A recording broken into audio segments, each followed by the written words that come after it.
ますか。大事な人はできましたか。いつか夢は叶いますか。この道の先で覚えていますか。揺れる麦のあの夕張へ地平線続く空を探し続けていた。明日を描くことも描きながら今夢の中へ形ないものの輝きをそっとそっと抱きしめて進むの。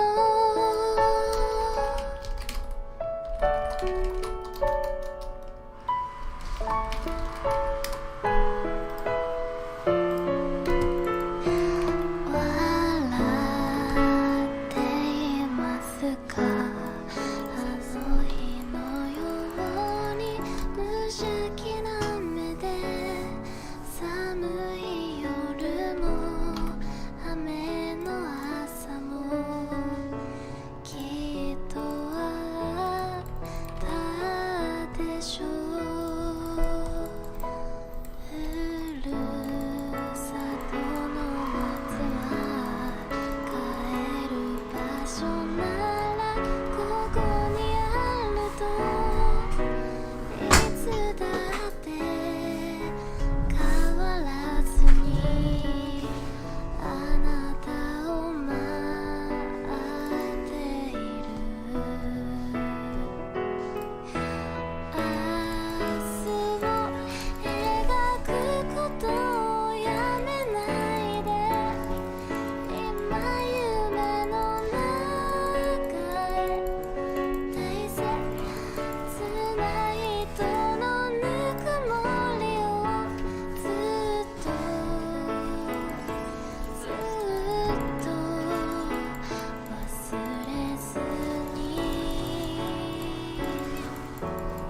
進むの。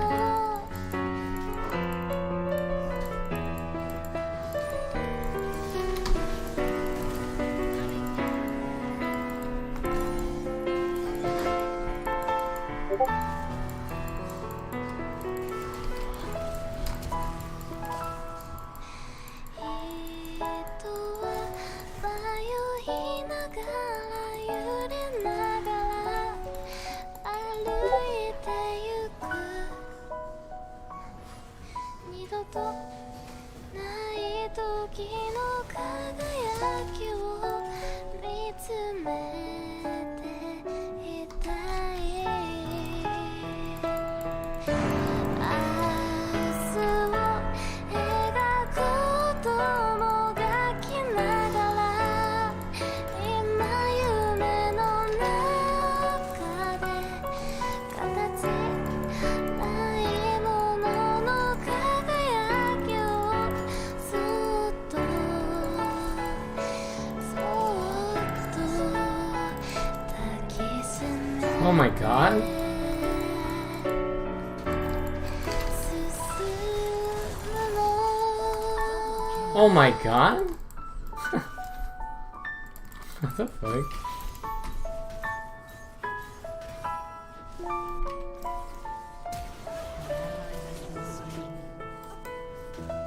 Oh.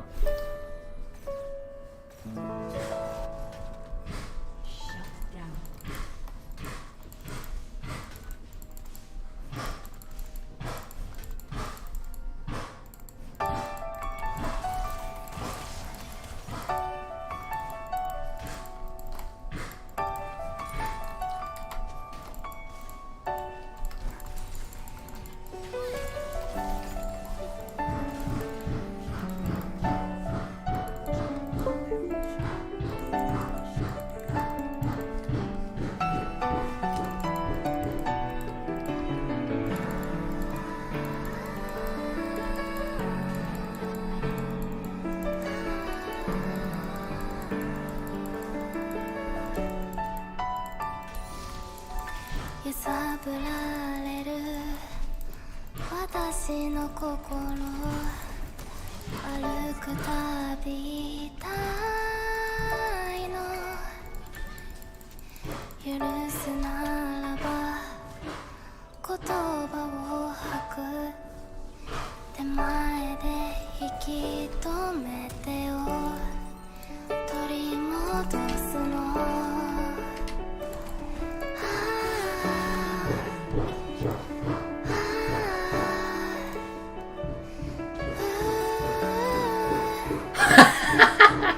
Holy shit, dude!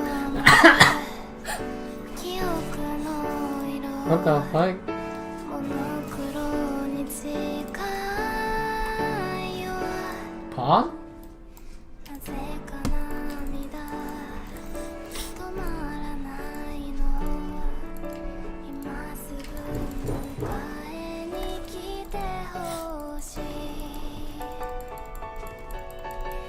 抱きしめてよ嘘の魔法にかかったふりしてさあなたとの朝の食事もまだ残ってるこれで最後ねと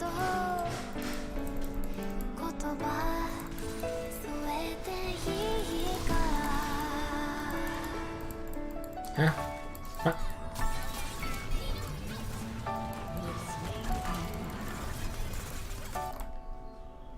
Huh? What? What? What happened?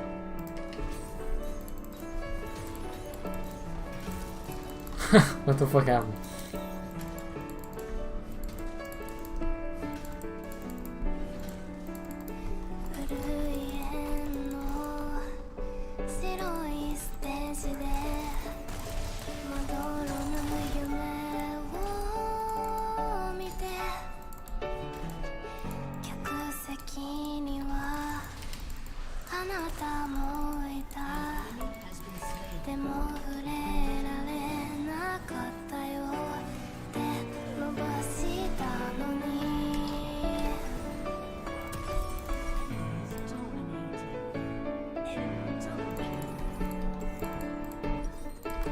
It's an armor game.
Oh my god.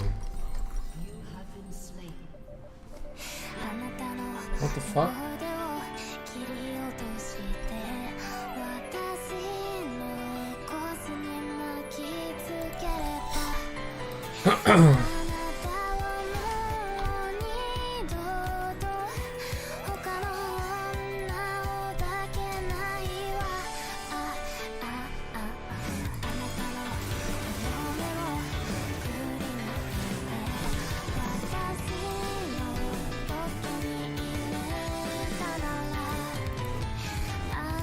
Boom!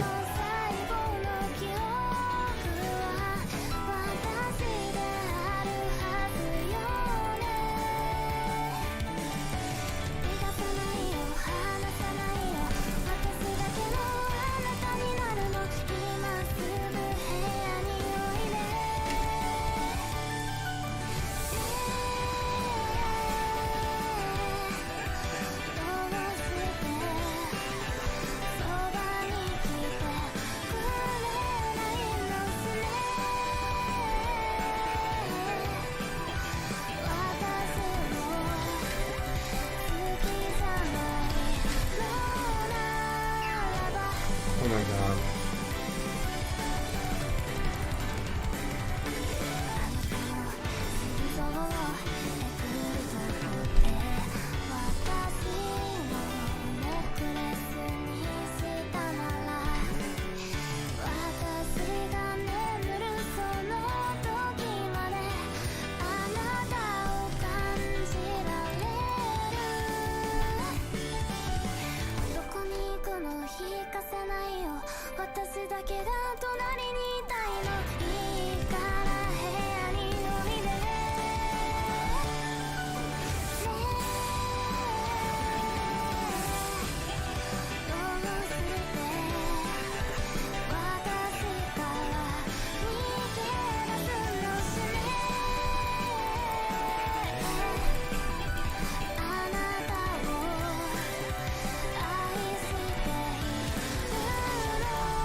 Fuck you.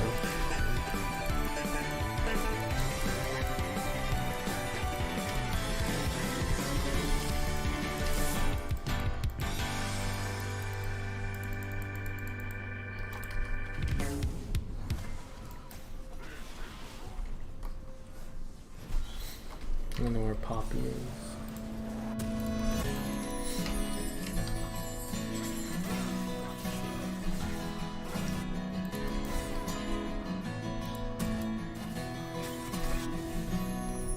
Even Zonya's first item on one. Heh. Heh.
need to be there.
What the fuck?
Hello?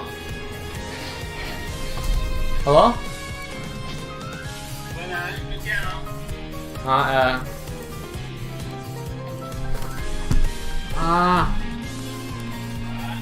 Vad då är det?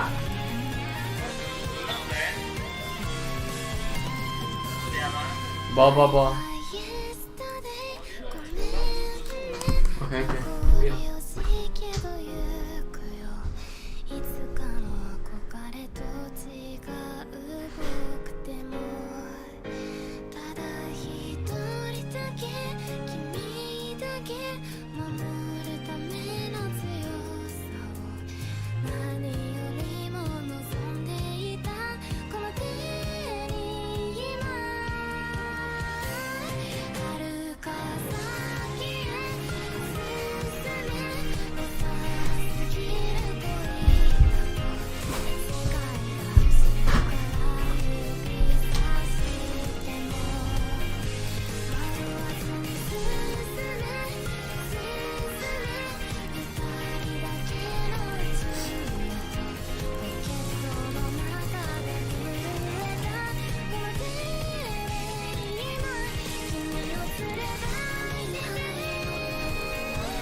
Let's go! Triple kill! Oh, sheesh.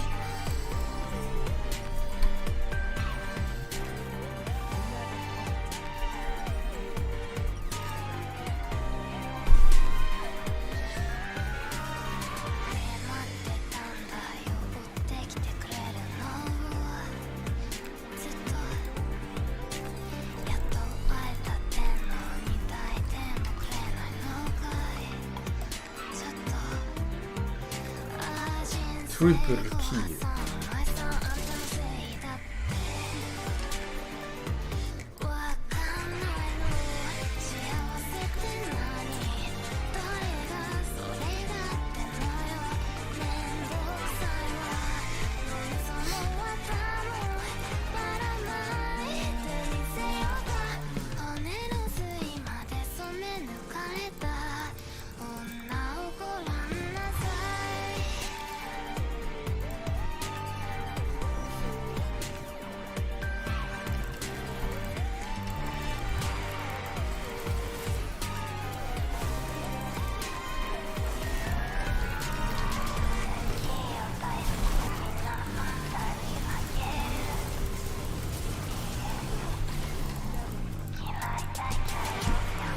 Oh, front to back.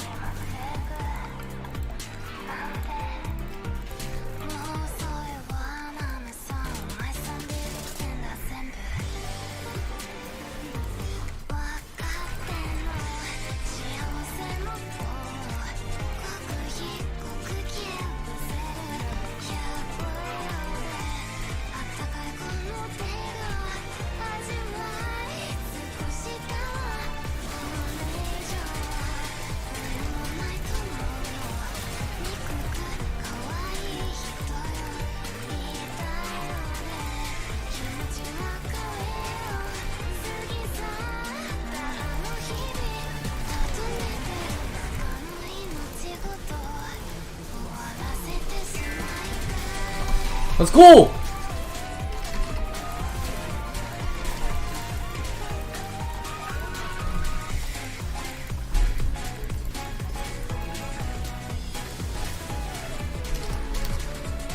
Let's go.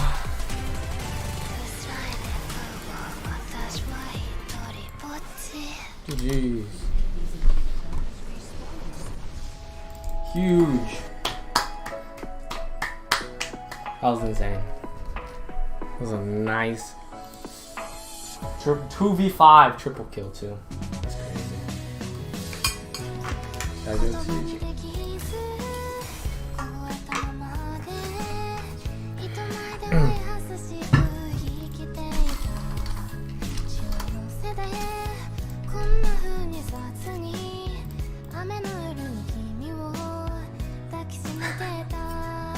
Who's this? Plus 17, boys.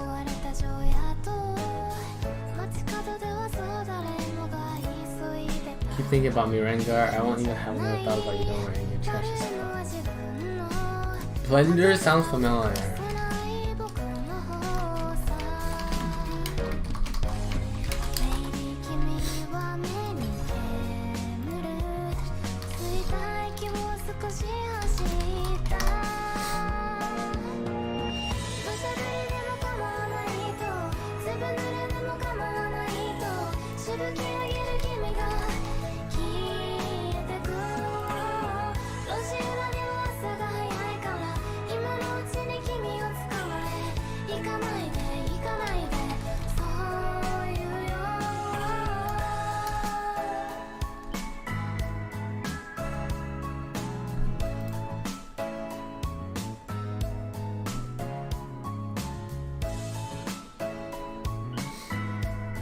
Blender. Blender sounds familiar.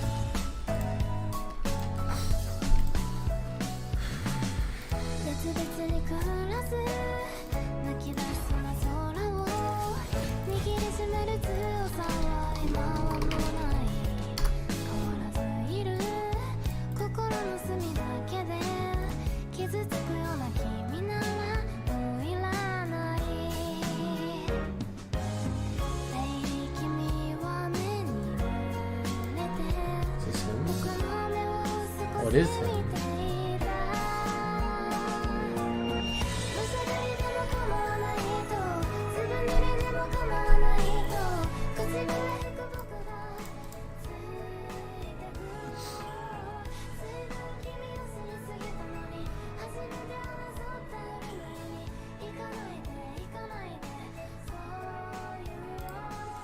Found him.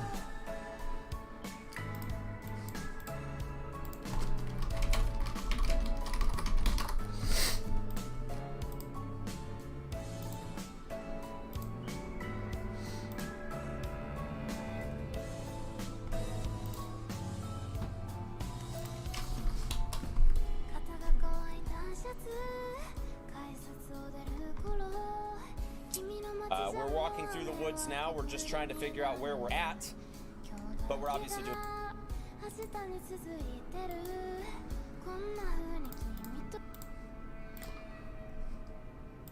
Gameplay and the way they're playing, and they feel very repetitive each year, even when they change the players. So yeah, praise for them, I guess. Yeah, I don't think it's gonna matter. I mean, they picked up Rebird. Yeah. Now, this is another thing. I mean, we'll probably talk about it at a later part inside of the podcast as well. People have such high expectations that they think something magical is going to happen. Nothing's going to happen. Nothing is going to change. Nothing is going to be different. And the way that we know this is because just because you win titles doesn't mean really anything, right? Everyone's using conjecture to evaluate what is happening behind the scenes. One of the big takeaways for me is that the intent behind every single team's gameplay that he was on, every single one, there's nothing. There's no discernible intent. There's no clear thing that you can point to and be like, okay, something's going different here, right? Yeah, this is what most of it's star-studded lineups in general, right? And star-studded lineups they're a hell of a drug. I mean, you can do a lot of things with star-studded lineups. You can just win things without really doing anything. I'm not saying that he's doing anything, but I find the community hype or the community consensus around a move like this super gross, and we'll talk about why later when we get to the whole stuff with coaching and analysis inside of the scene right now and the way that it's currently perceived. But it's both of these moves The Reaper thing, I think, is for optics. Mhm. And what I mean by that is, it's for fan, Feels like it's just a change to change something. But course, they don't of know course. like why. Like, I would really love if people would just like look at this situation like a year from now on and just see like, okay, this move happened. Did actually do anything? Yeah. And like, I'm very confident to say it won't really have an impact, like to the point where it's gonna be big enough. Yeah. It might be like a small change, but that's how usually it is. So that's pretty much it for 100 Thieves, I think. Yeah. And then you have, I mean, we have Cloud9, Sven Argentina. moving down to Academy, King moving up to main LCS. And I already talked about this on my stream. There was the Casual clip that went public, or not public, I mean, it went front page Reddit. Yeah. It got a lot of views on the like LOL clip channels that are really popular right now. And he basically had the statement that there was no chance he got benched because of gameplay. And I'm completely of that stance as well. I agree. So there's no chance he was ever fucking benched for gameplay. I So agree. something's going on within the team. Yeah, obviously information we don't have access to. Right. Cloud9, I think historically has made moves that might have like shocked the community, Yeah. but they usually turned out pretty well. Yeah. So that's like one thing to consider. To me, it's definitely weird to ban Sven. Yeah. I do think he's like one of the, Oh, he was the best ADC in NA. yeah, not just that, but he's also like, for me, he feels like the better part of the team Yeah. in terms of like players. So that's weird. I don't know personally how King is. Honestly, I'm not really like keeping up with like how good is he is, because how can you when NA Academy is such a joke? Mm-hmm. Well, Yeah, You know? there's that. I mean, it feels bad because NA Academy.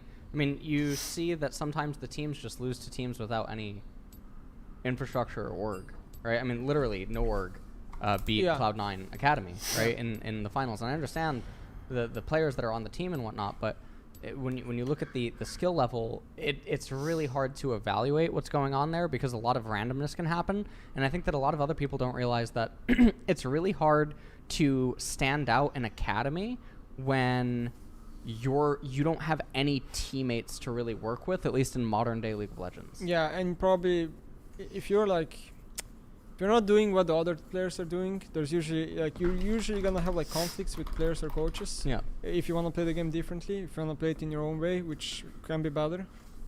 So that also like makes the players be in harder positions. Like maybe they can push themselves harder to like, make a difference. とは終われない君は今もして小さめの傘もささずに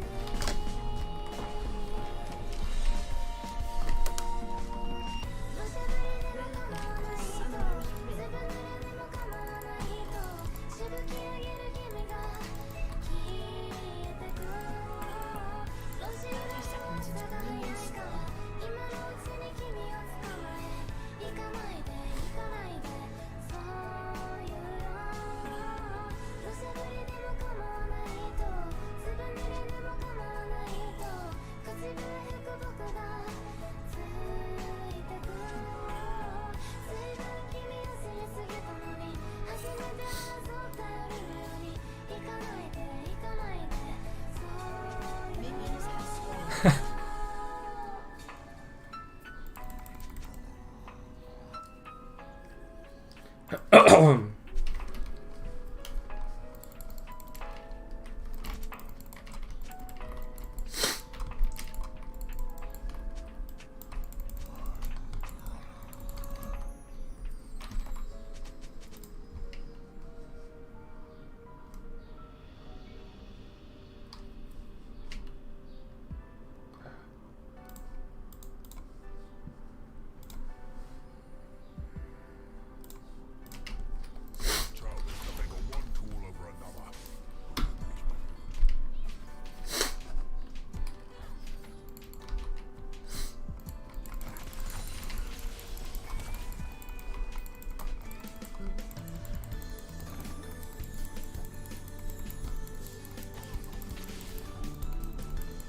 trolling.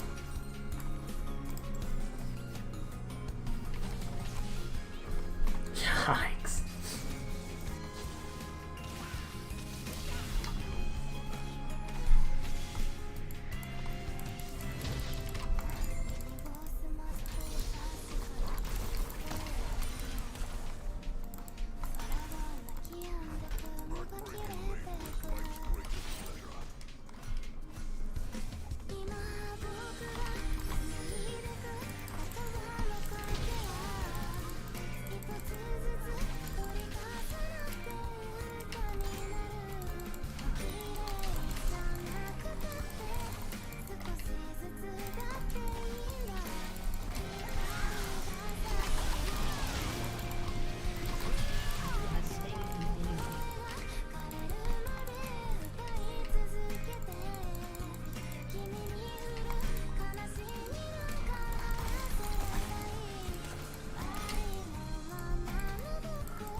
Huh?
Oh, are you blind?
Who do you play on League? I can't see your game, bro. Oh shit.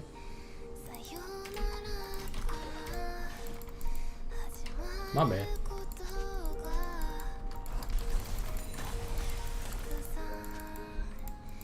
Ornn Blitz is my main right now.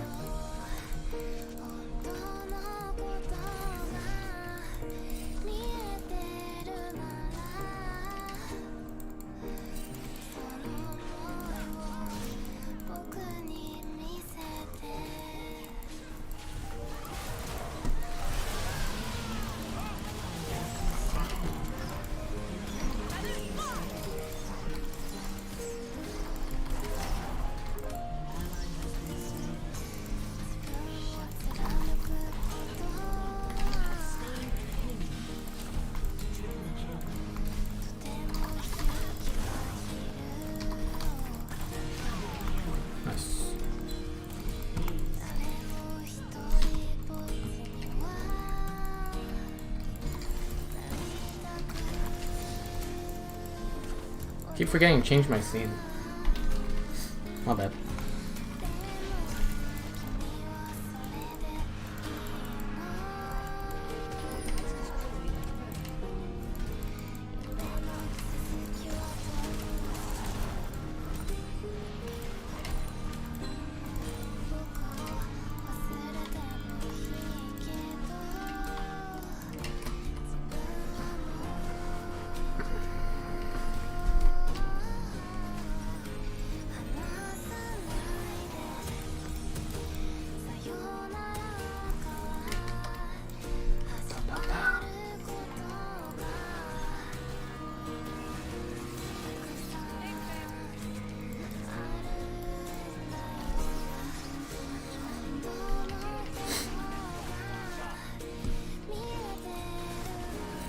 Heh.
Let's go, dude.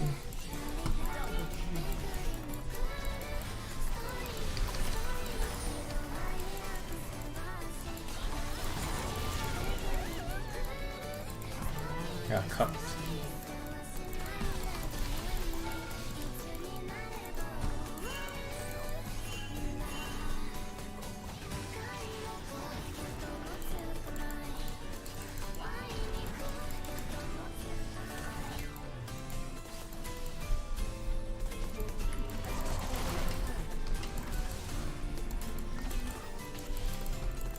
So now I get too crazy.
I'm not starting it.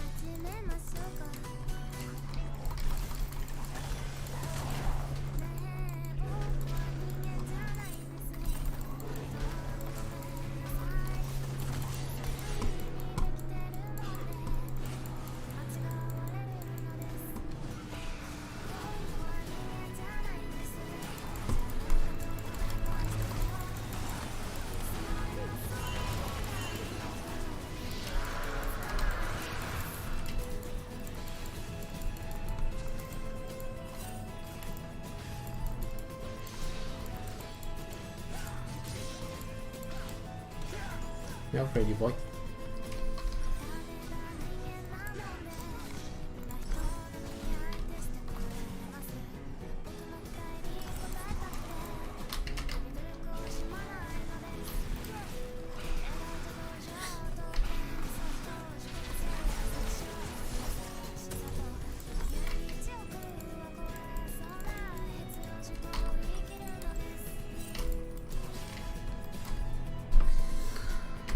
One v9 Ornn, yup. Ornn is an assassin, okay? That's all you need to know.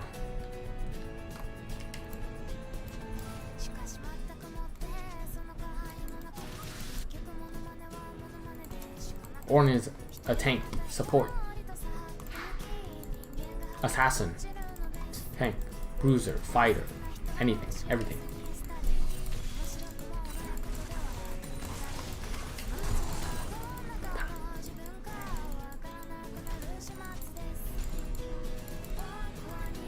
I think I'm not gonna go Serpent's Fang next item.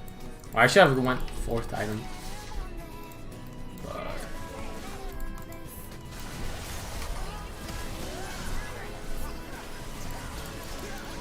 also, okay. Side is dead. Pop. Nice. Game's over. Oh wait. Oh wait. Nah, fuck. Nice. Ka's useless now. Fanboy Ka.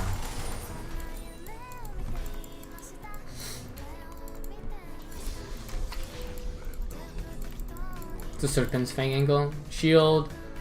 Even though it's small, it's still something.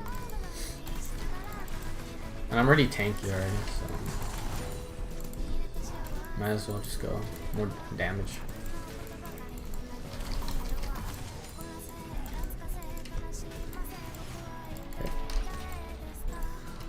Let's get enough for serrated dirt.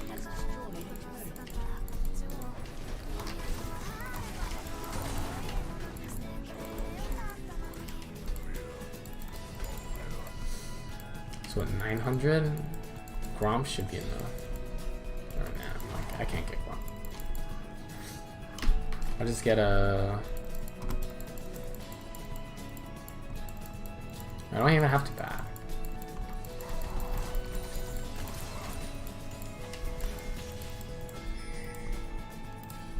Let's build serrated dirt.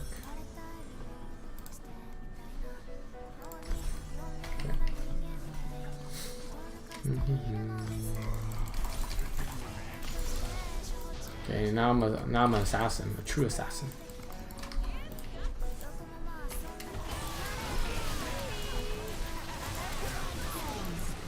Okay, let's upgrade people.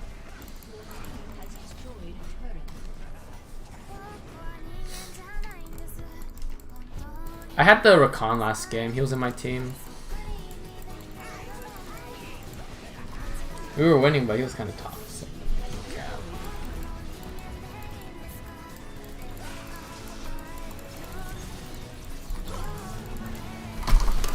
Yeah. Ooh, you see that? That's oh, you can't. That's the only tech right there. It's hard to like. I didn't have time to ult.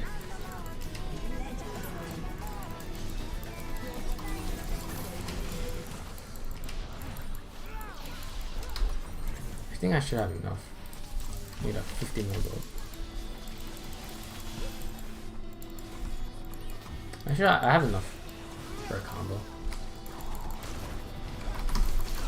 he's dead. Bye bye.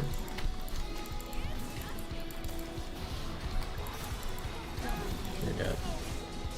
Okay.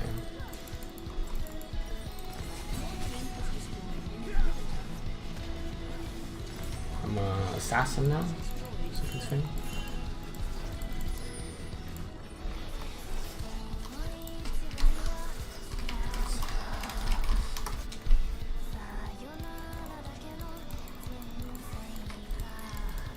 This is mine.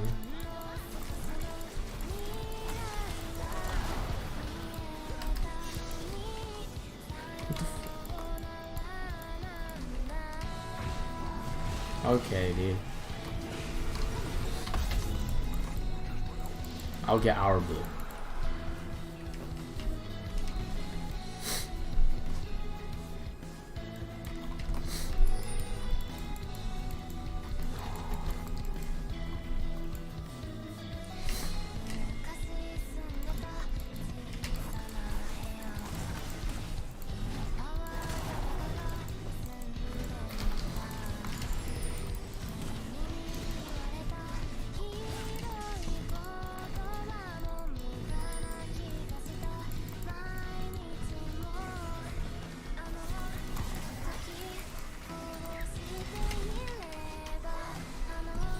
Okay, what are we getting?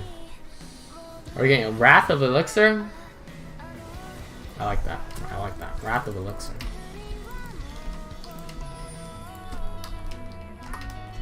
I'm not gonna die anytime soon.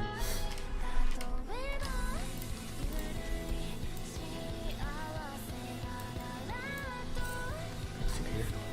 It's a good fight.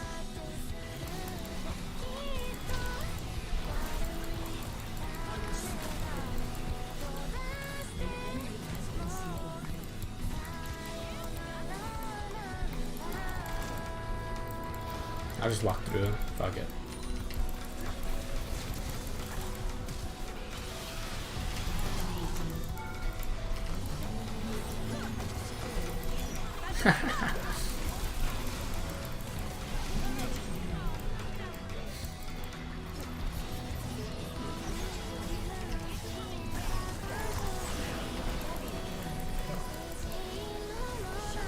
Let's go. Oh, we're back to D2. Let's go. We're back to D2. You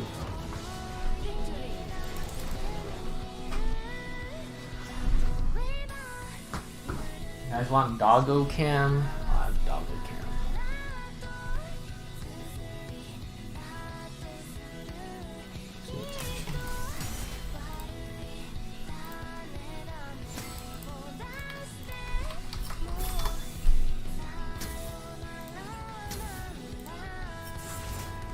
This here.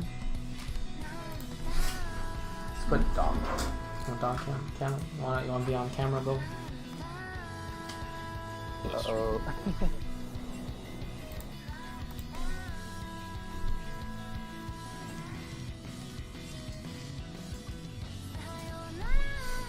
Let's see.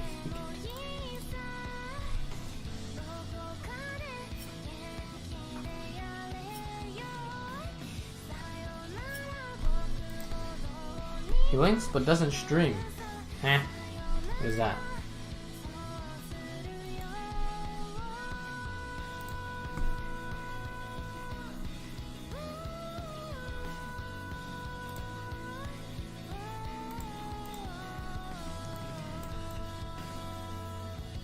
It just doesn't work.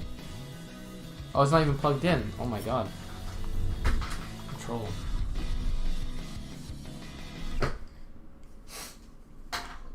God, it's not even plugged in. It's like, why isn't it working? It's not even plugged in.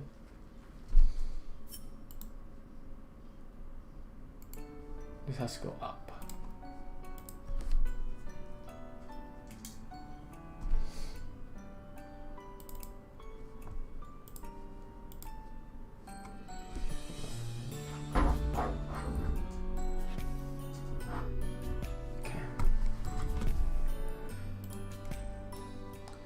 Okay, count this. My dog will cover the map.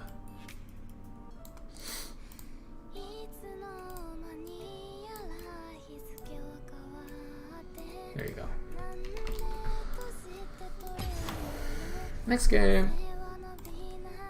Back to D2.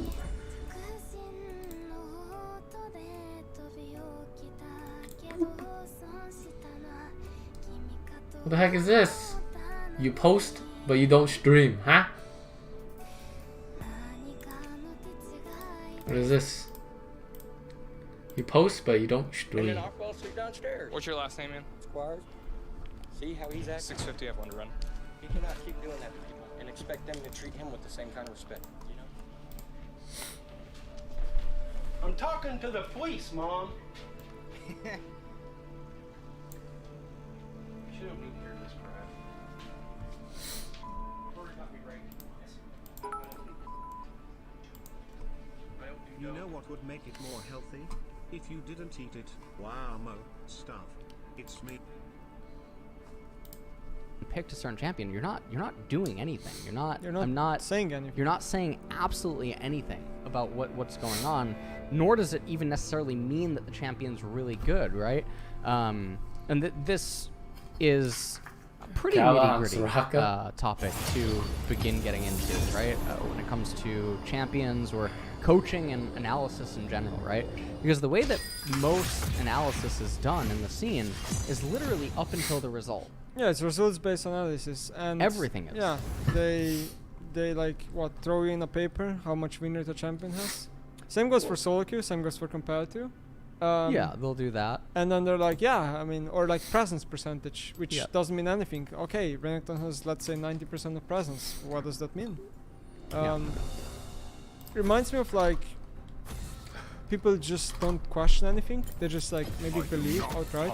Like for example, if I go to a person who talks very well, he will just like, okay, I'll give an example of what happened. So I was in an off season, and I was talking to, I'm not gonna say who, I was talking to a person who was like trying to convince me to join a team,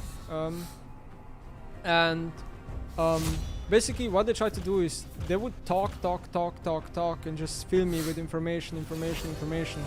But then, I'm just like following, is talking for like 10 minutes. Okay, ask him a simple question, right? Which was like, how do they know like that these players are good, or like how do they know these things? And basically the answer I got was like nothing. It was a dodged answer. It was just a non-answer. More information. That's not really relevant. And at some point I'm just like, okay, this person doesn't know how to answer my question, so he has obviously no idea what he's talking about. And the same goes for like these champions. I feel like that people never ask themselves questions like, what does 80% presence mean? What does this percent win rate mean? Why did they win? On which teams did they win? What's the context in their wins? Was it just a storm? Did the champion actually have any impact in the game? You have to actually go and dive deep into the games that the champion is present at. So I think in general where a lot of these issues stem from is the ability to see the alternative, right? What else could have happened in the freeze frame? Yeah. Or what else could have happened before the end result. And then determining if the end result is actually the most probable one. If you play out that situation, dozens and dozens of times, right? And there are situations in League which are readily agreed upon, right? You can store the same freeze frame to 100 different pros; they'll all say the same thing. Yeah. Like this is super what should simplistic, right? Super simple ones, right? And then there are more nuanced ones where a majority of pros will agree, but maybe some won't, right? And some won't, maybe for a different reason. And one of the most interesting ones that also got me in a lot of shit, right, was the iconic, this was from Swing Split, the Cloud9 TSM draft. Do you remember this one? Yeah. Now the interesting thing was copium. The opinion of others was weaponized as a means to like attack me and make Reddit threads and tweet at me, right? Because the stance was that these pros broke it, so I'll say this in a few different ways. These pros said this, so LS is wrong, right? But they conveniently leave out you and Mickey X, who are the two best actual players in the whole conversation, and then Mickey being actually the most accomplished out of anyone that talked, right? Clearly thinking that if the players are good enough, this comp is better, right? Mm-hmm. Which is an interesting conversation. Okay, oh, I won't forget to switch scenes this time.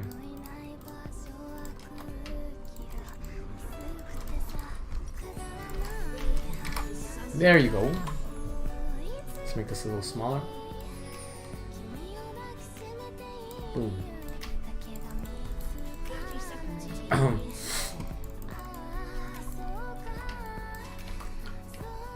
Kano.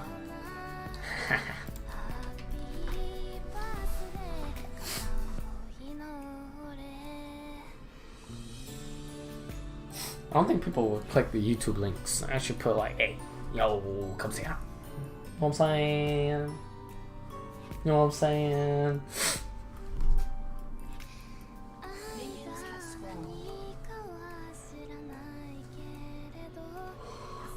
Nobody plays Ornn. Ornn's a banger.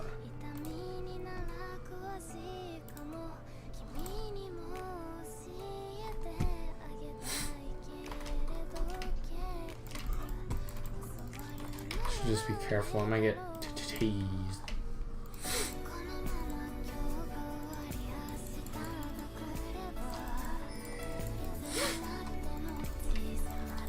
Do we hide here? It's here. Okay, it's not there. Aw, man. Minions are kind of fucked up.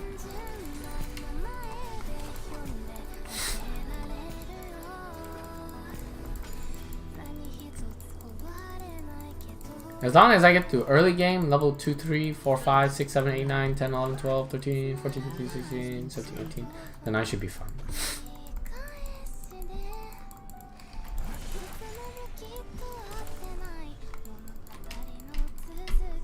As long as I get through 18 levels, I should be fine.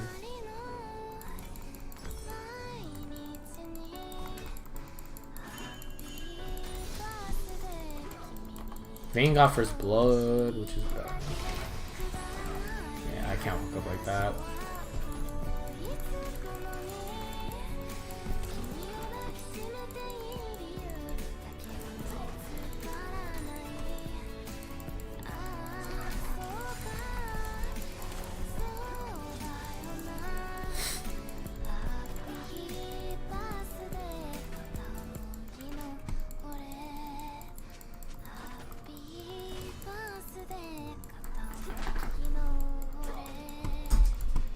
Uh-oh, doggo left.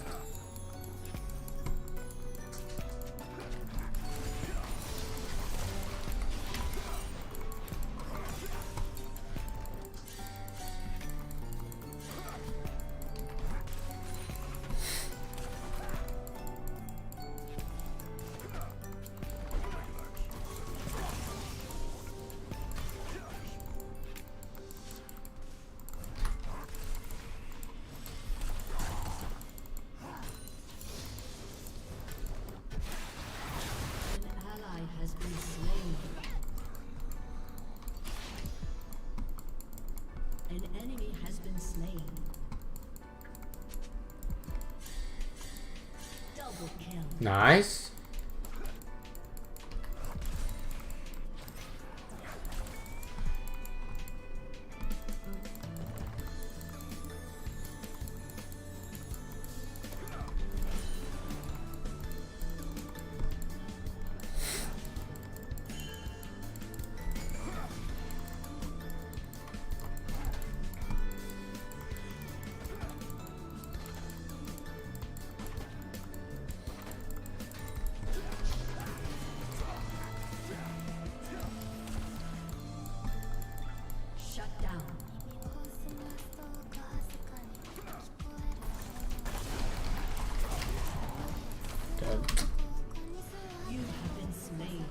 So lucky.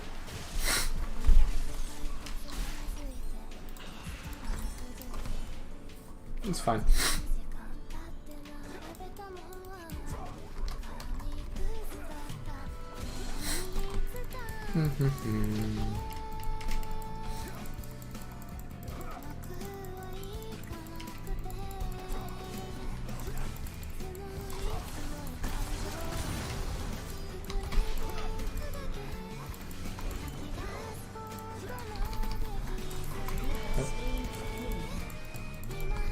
You don't have Ignite, bro.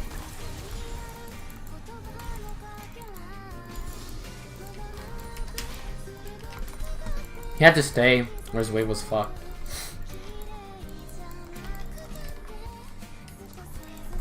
Let's hard shove this.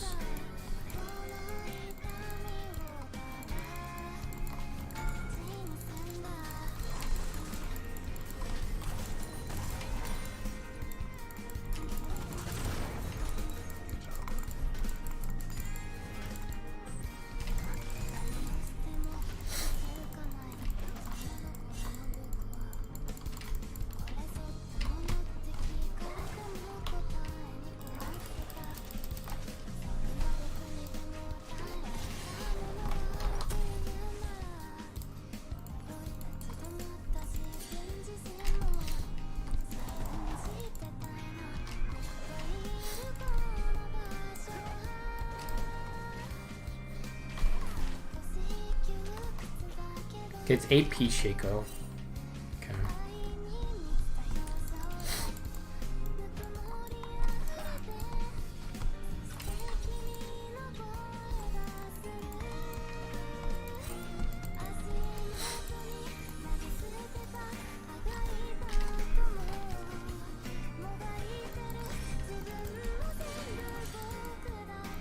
Should have Ignite up. I should be careful.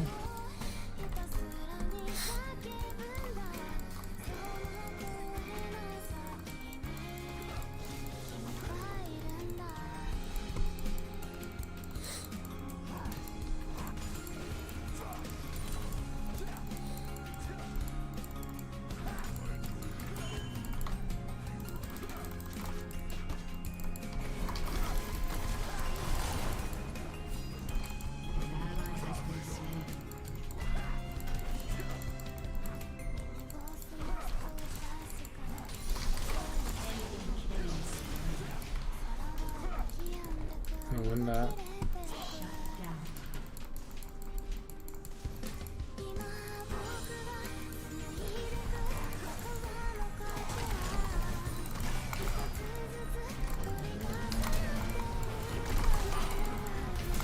Oh crap, dude, I messed up. Oh.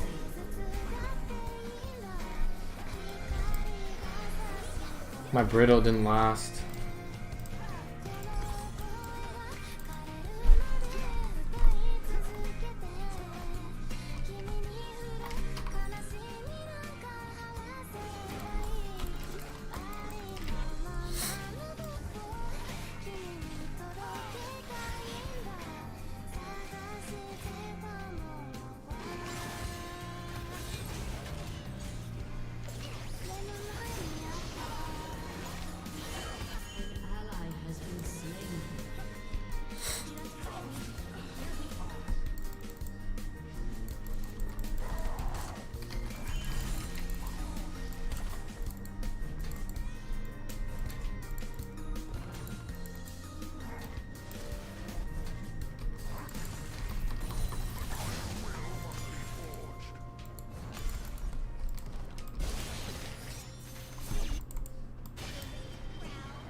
Okay, good. Okay.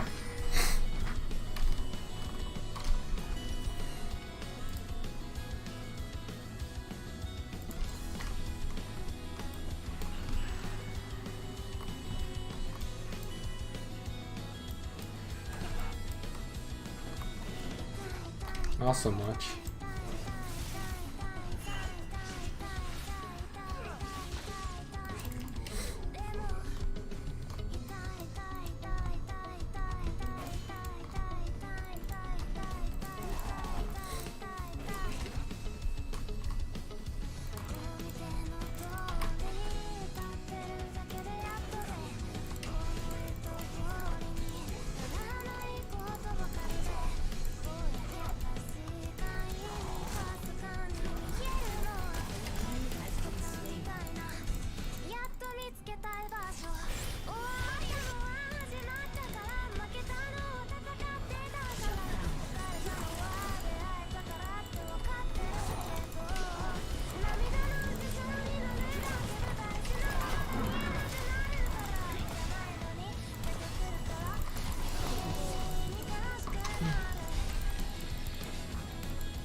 Probably eat after this game. I'm kind of hungry.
Okay. Okay. Winnable. Winnable, boys. Winnable.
Oh my god.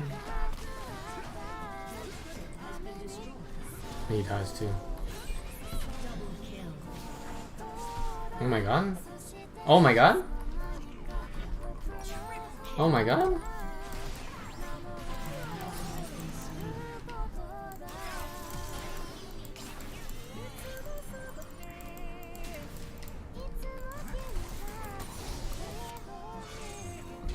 Oh, he can't run. I don't think he has to flash. He ain't going nowhere.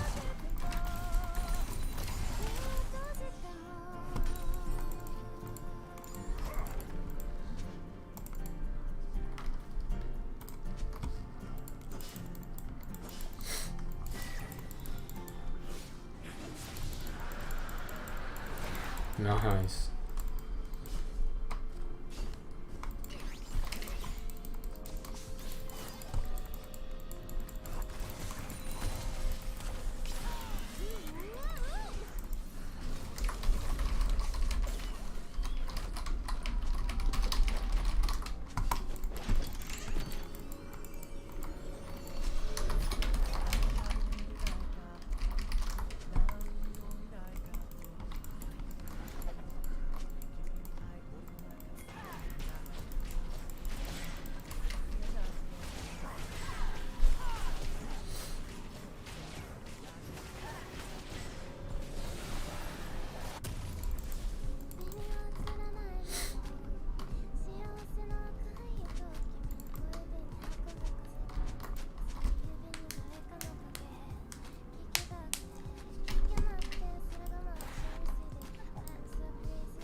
Oh my god. Oh, what is this shit? What am I watching?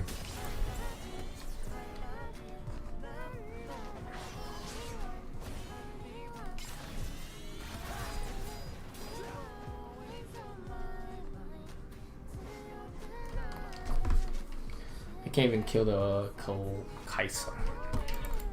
It's quite unfortunate. 35 seconds. At 2 p.m.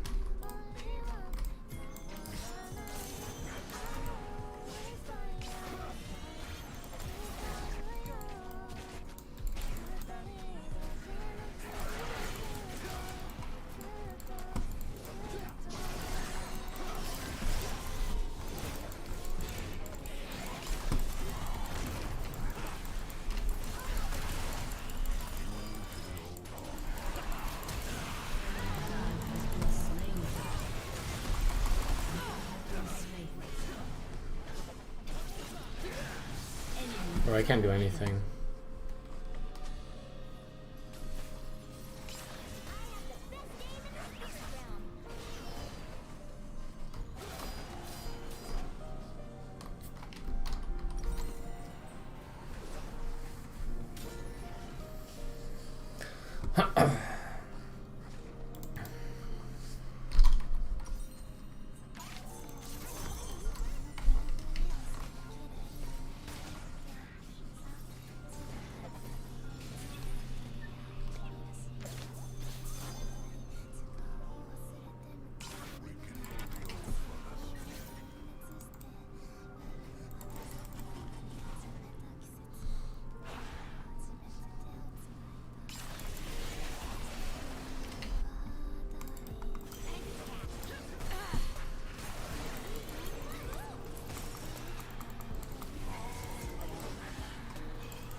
Oh my god.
した孤独という名の雲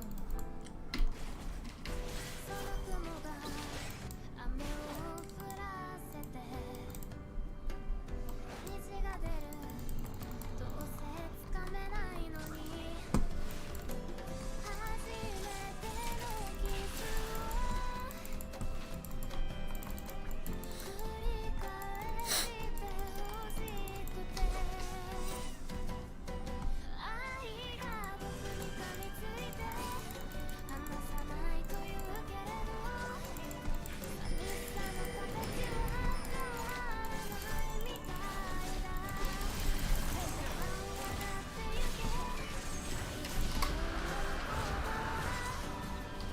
んざりするほど光る君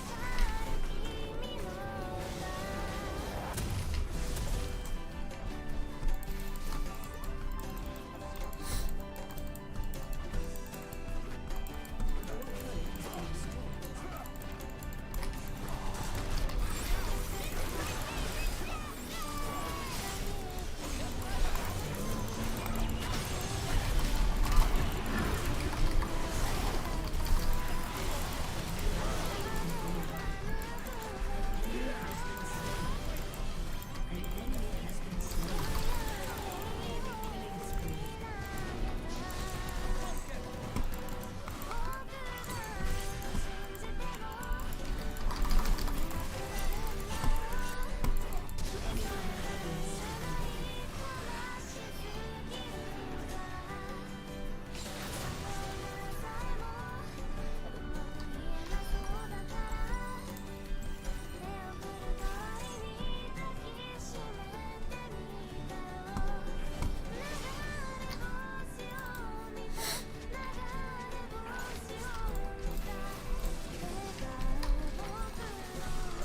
歌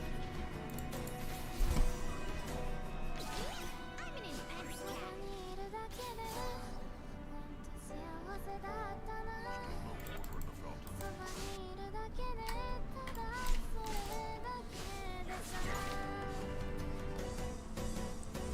愛が僕に噛みついて離さないと言うけれど寂しさの形は変わらないみたいだ舞い上がってゆけいつか夜の向こう側うんざりするほど光る君の歌もう傷つかないもう傷つけない光る君の歌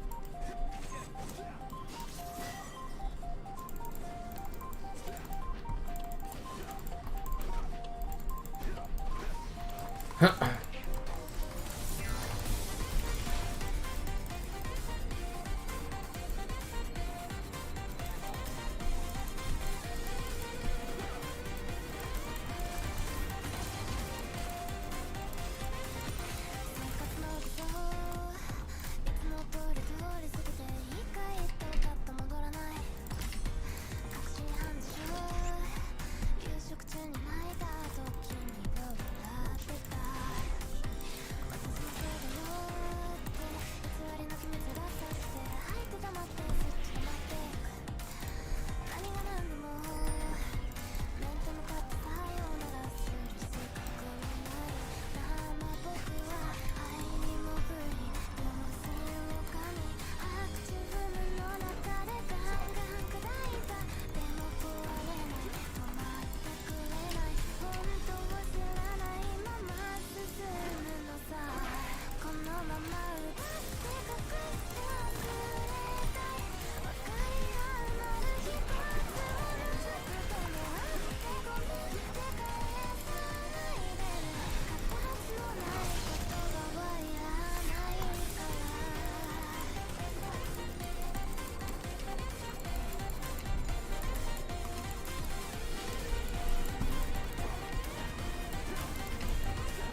Nice! Nice, nice, nice. We end. In the game.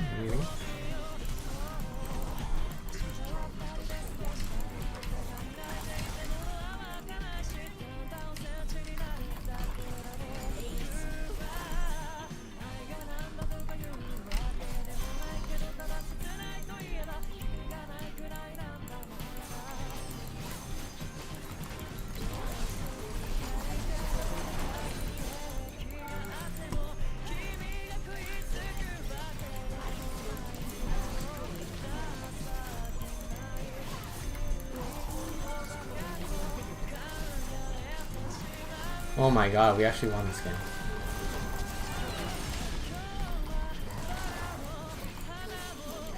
Oh, GG.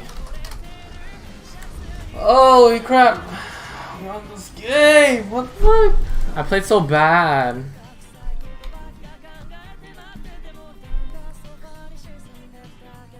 Good shit, man.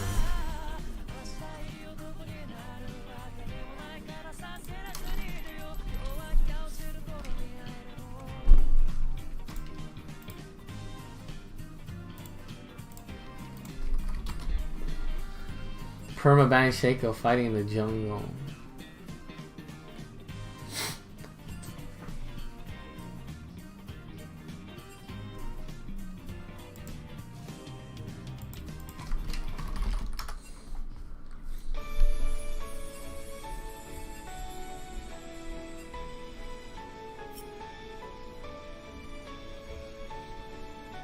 Wow.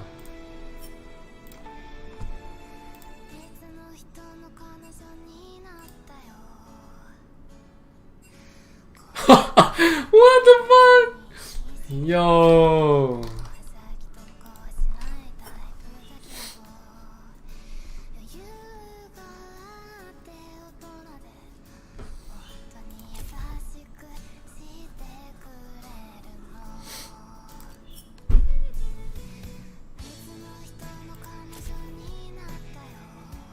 Yeah, I kind of want to see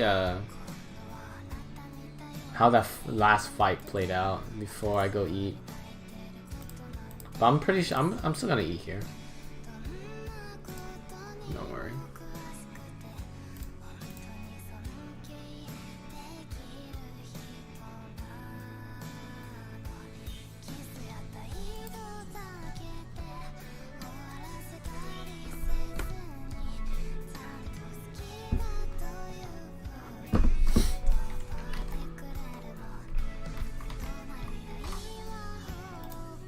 Okay, just want to make sure all the scenes are right.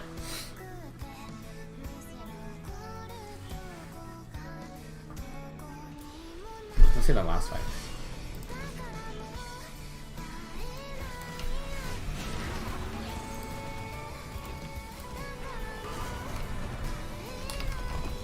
Okay, ult.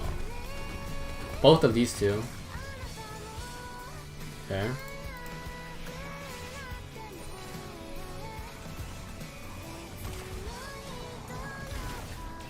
Okay, we caught. Capture the Vlad. Okay, I'm tanking both of them. Oh, Shaco has another clone. I didn't see that. Okay, I ult. Okay, who cares about this side?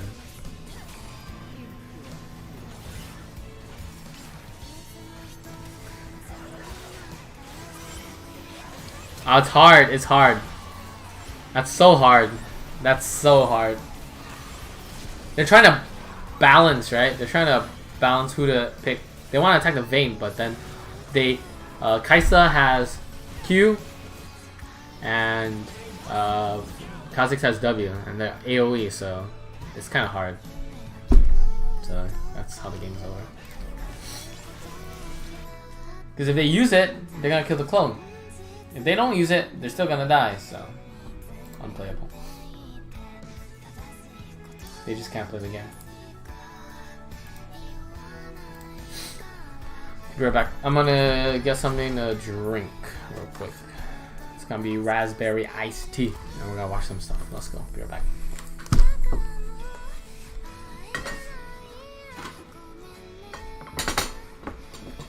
Let me put this in the compost.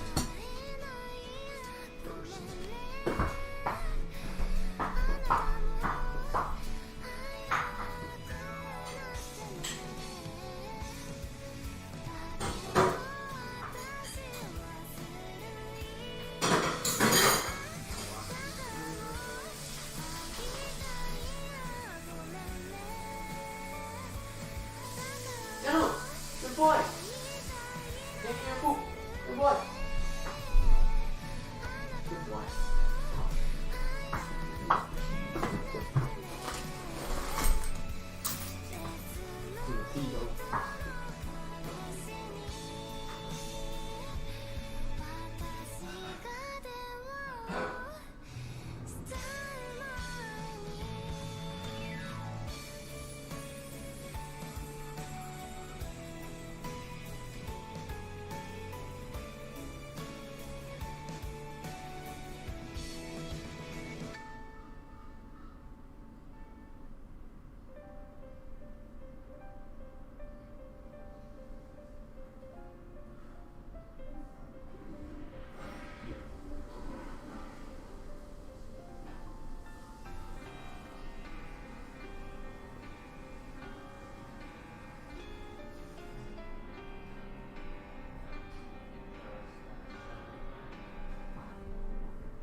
Okay. Or something like that, it takes so much time, or something has to go super wrong. That's why like the scrims that we're doing right now, I think, are really important to me for showcasing drafting philosophy, right? Because a lot of people are like, oh, you can't have a mid-top and AD or support flex this many champions. It's not practical. And it's like, man, I don't even play the game. I don't even play this role. Yeah. I mean, we're flexing, across 4 different roles, and there's no problems. Like, I mean, I understand like the scrim team that we're actually. We'll watch that. Let's watch. What are we watching?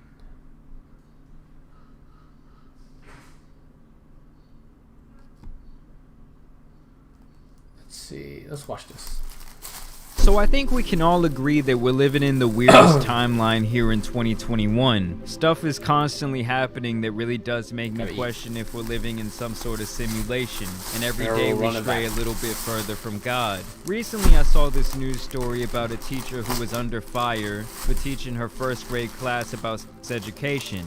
Apparently this was part of the curriculum at Dalton Private School, where parents pay upwards of $55,000 a year for a first grade education for their kids. which is honestly one of the most ridiculous waste of money I've ever heard. You're shelling out all of that dough just for your kid to turn out softer than Charmin. If I'm paying $50,000 a year for my first grader to go to school, Tom Brady better be the gym teacher, Gordon Ramsay better be the lunch lady, Jack Black better be teaching the music lessons, and Cameron Diaz needs to be making some personal home visits to meet the father. And the other thing is, why are kids this age learning about sex education? These are 6-year-olds, and to me, anything before middle school is really just unnecessary for that type of thing. When I was in first grade, we were still learning how to read and write, maybe some multiplication tables, still running around the playgrounds, and all really just hoping to finish enough books by the end of the year to go to the pizza party. But these days, they really want kids to know it all, so they have these types of classes where they show these quote-unquote educational videos, and I watched one of these videos in question, and it was beyond inappropriate for a 6 to 7-year-old kid.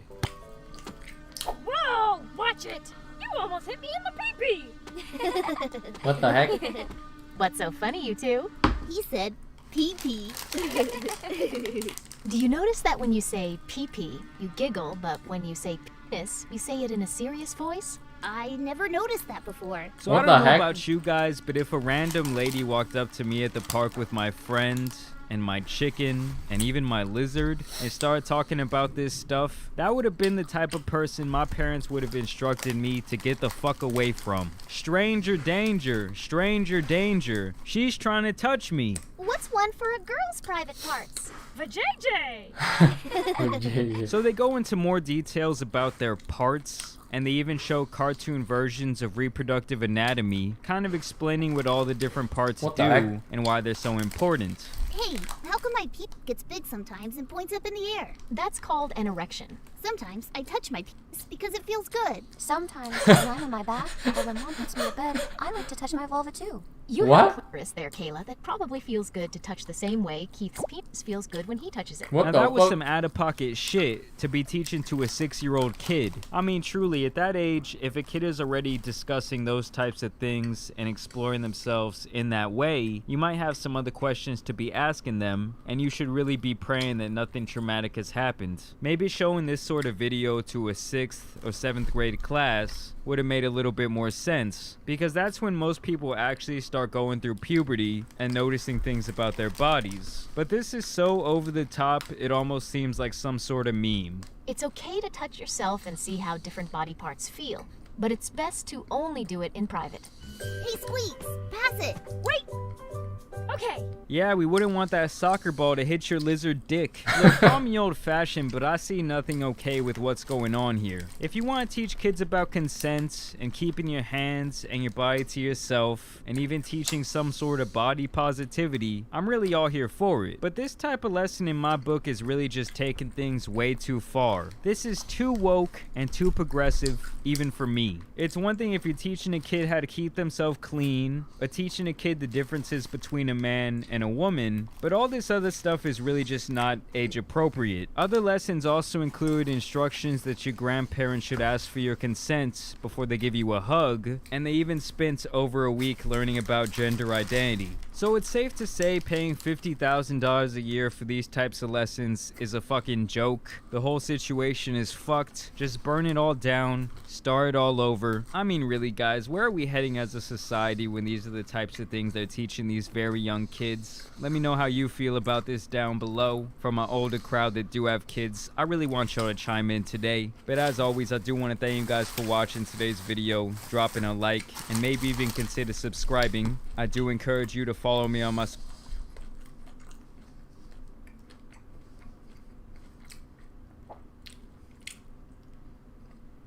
Let's watch that. That's... Whew! Yawn long gone. That's long gone. Dude, you see what I'm saying? Why I hate this map? You see what I'm saying? Why I hate this map? I'm peeking an angle, they can be on top of 5 different both. There's too much crates. It's the most universally hated map in all of Valorant. If it's icebox, I'm gonna puke in my mouth. I'm looking over here, gotta look up here. Look at how many places I can get shot from. Bro! I hate Icebox, and there's nothing else I want to play on Icebox. But for some reason, one man has always loved Icebox. Shroud. map's so good, man. I wish all the maps were like this. Huh? So good. Icebox is the most divisive map in the game, but it's also actually the most important map in Valorant. A bit of a flank coming over. This is also trying to make his way in. Finds the first kill. Bit of panic, but things will calm down for just a moment. Now a 1v1. Raise on Raise. Showstopper. Flashback over the top. What? No! Asuna blindly takes down Thief. Space to work with post-spawn as well, Shazam. Oh, over the top, he gets two! Shazam again! He did it yesterday, and here he is once more. Phase might be gone next. That would be, oh my god, Master is shooting down. That's not what it is. Almost going for bad for this moment. Can he find the second man? No, Baby Bay puts FaZe on his shoulders. He's had enough of this shit. Oh my lord, 4 kills. Oh my. He's looking for the ace. He goes and he gets it. This time it's not a bloody eco. That was the fastest Baby round I've Bay ever seen. is here to stay. Holy. There are a lot of reasons why Icebox is the most hated map in Valorant. People hate the way it's designed, the way it makes you play the game, the way it launched with a bunch of stupid bugs. B Snowman. Where's Kitchen? B Kitchen. Oh, this.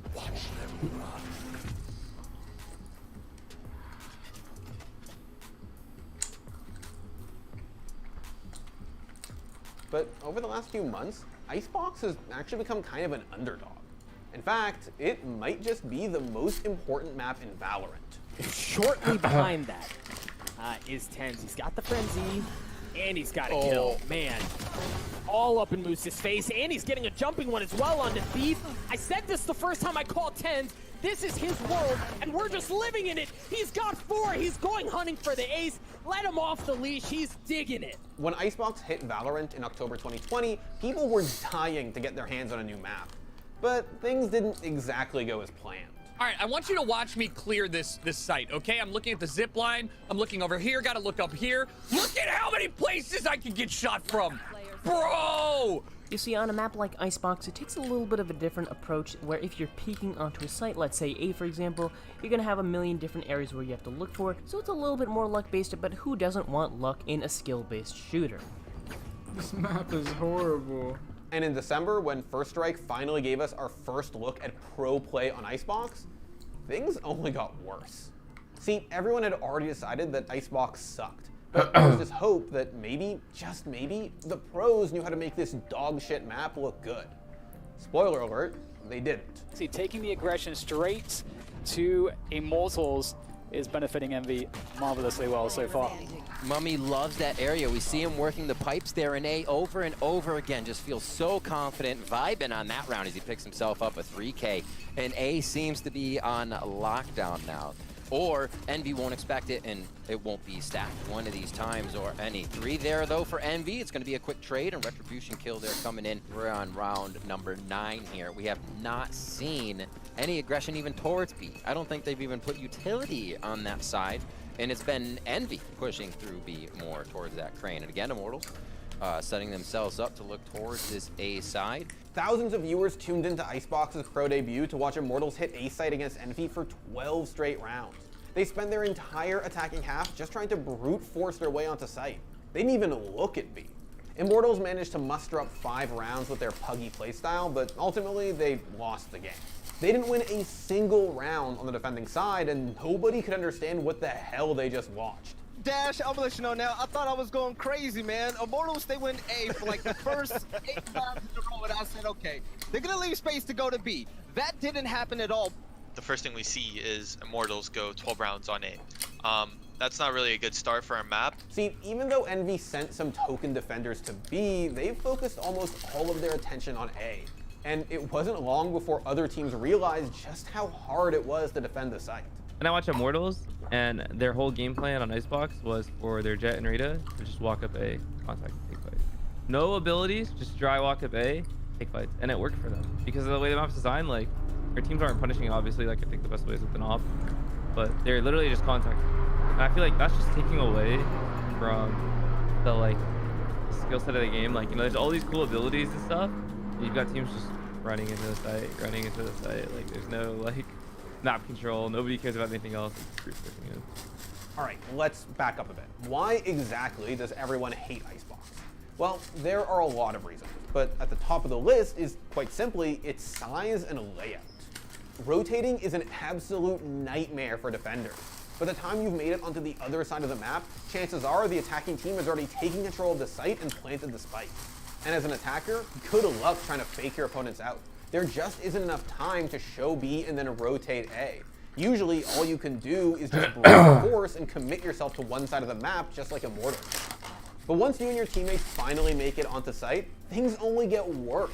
The verticality of both bomb sites makes it hell when you're trying to clear the countless corners. But for attackers, the real problem is mid.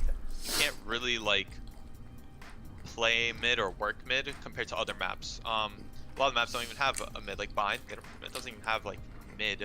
But like Haven, like at least you can like walk up there, lurk it or something. It's a little bit harder in Icebox. You have to wait out a wall. You have to throw a lot of smokes. You also have to pressure the extremities because like they're just gonna push you if you don't. Like you can come up with creative splits and like in theory they look cool, but you notice that no team is really using mid or the tube or spoiler in any unique way. Without the ability to assert mid control on attack, every other problem Icebox has gets even worse. It's harder to rotate, harder to fake, and harder to feel confident and taking time when you're clearing out a site. So with the middle of the map basically off limits, all teams could do was hit each site head on. And we all know how that went. But despite all of its glaring issues, there was one person who absolutely loved Icebox. One man who didn't see it as a disaster, but instead saw the coolest map in the game, Shroud. This map's so good, man. I wish all the maps were like this. So good. Shroud's VCT watch parties brought in thousands of viewers, and he constantly told them just how important Icebox was to pro play. The good takeaway about having such a strong Icebox is it's kind of just like in Counter-Strike. In Counter-Strike, it was really important to have a strong nuke because if you had a strong nuke, map bans and picks weren't so predictable. So basically, if T1 can continue to have a strong Icebox, people will, they already have the map pick advantage because people will always ban it, always. So they can always predict every map. So that's the good thing about having an Icebox, like a good Icebox. It's like having a good nuke. Gives you that advantage for maps and bans and stuff, picks and bans really. So, did Shroud change the hearts and minds of millions? Is he the reason people suddenly realized that Icebox was the secret best map in Valorant? It's just, I hate Icebox. I hate Icebox, and there's nothing else I want to play on Icebox.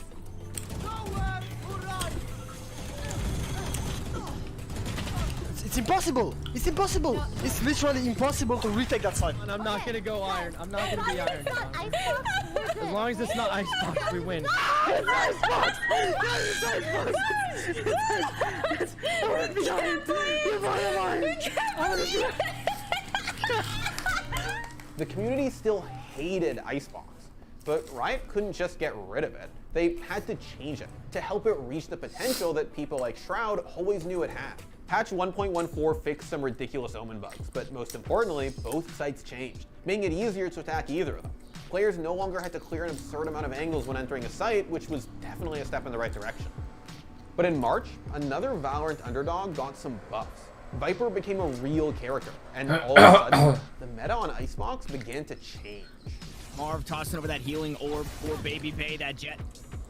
Be nice and topped off. The spike yet to be planted. Automatic. 40 seconds, make it 35 on the clock, and everybody's coming over. There's the spike down on the ground, and T1, they're working with their 6-man, being the clock here inside the Cloudburst. Finally, Automatic will fall with just a frenzy in hand. But so much respect, maybe too much given. Well, this wall's phase to crushing them. T1. Spider finally to fall. Baby Bay forced to use the daggers. There's the Viper's pit, and Curry clutches the thrifty round and pushes T1 to map point. Viper's toxic screen ability allowed teams to secure plants on both sides of the map. And the change in team compositions gave Icebox more of an identity. Almost overnight, Icebox became a different map. It wasn't a place for the brute force tactics we saw at First Strike. Teams began to use more strategy. He's trying to claw back into this game.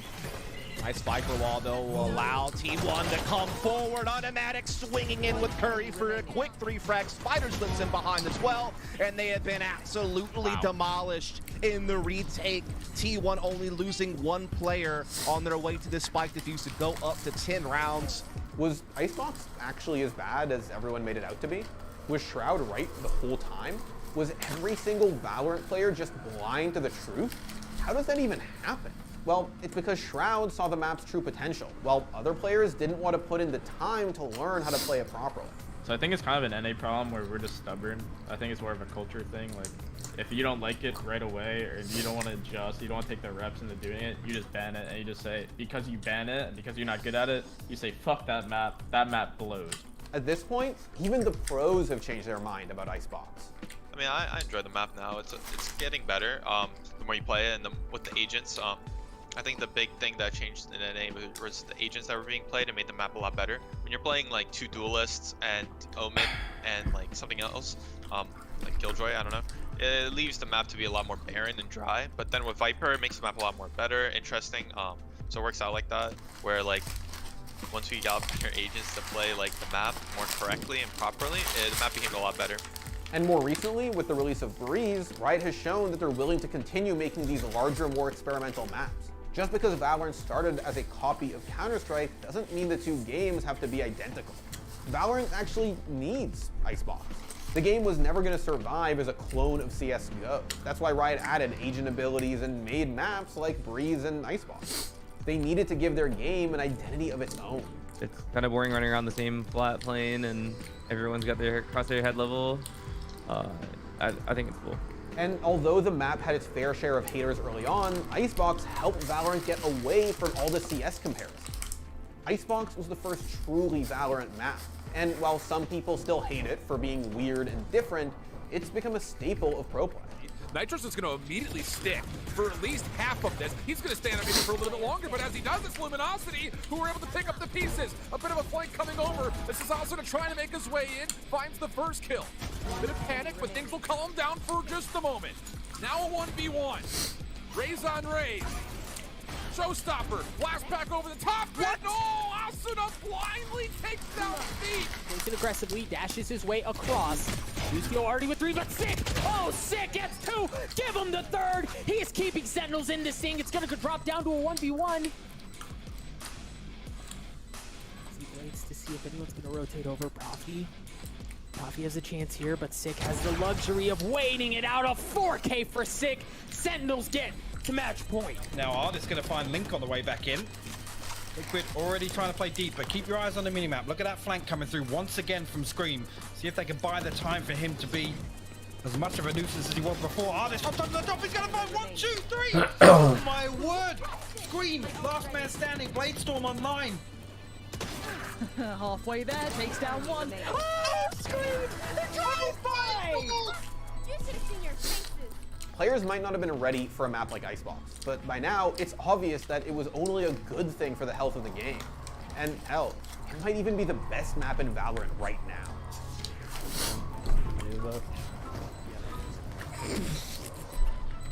This guy.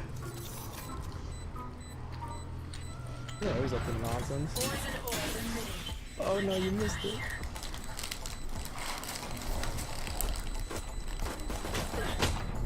Collapse. No way. Oh my god. Defenders. So dumb. That's so stupid.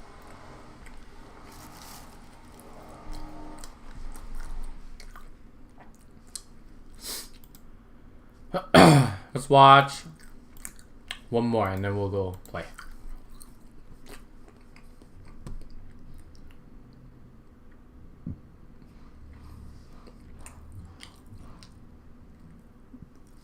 Let's watch this one.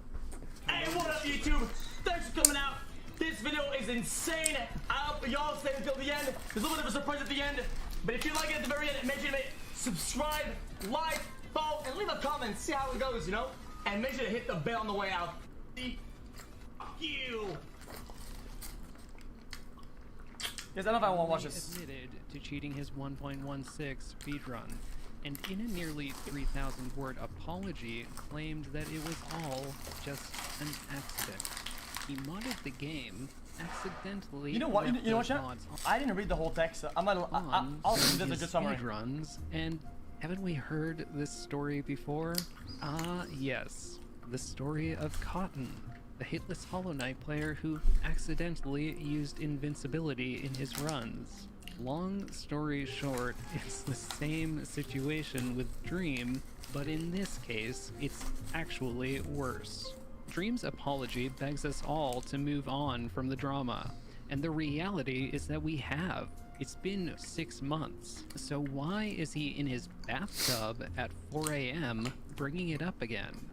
It's because earlier in the day, moderators rejected yet another run of his for cheating, his 1.15 world record speedrun. Gotta say, it's some really interesting timing for him to suddenly become apologetic about the situation. Let's talk about the apology. Dream starts off by explaining how he hired a developer to write a mod for his patch 1.16 challenge videos. Guys, and Dream says it was for the thing is, though, because he's actually good at the game, though. Like, he could legitimately grind this out for like a month straight, and he could get all the records back. Hey, time to play, boy.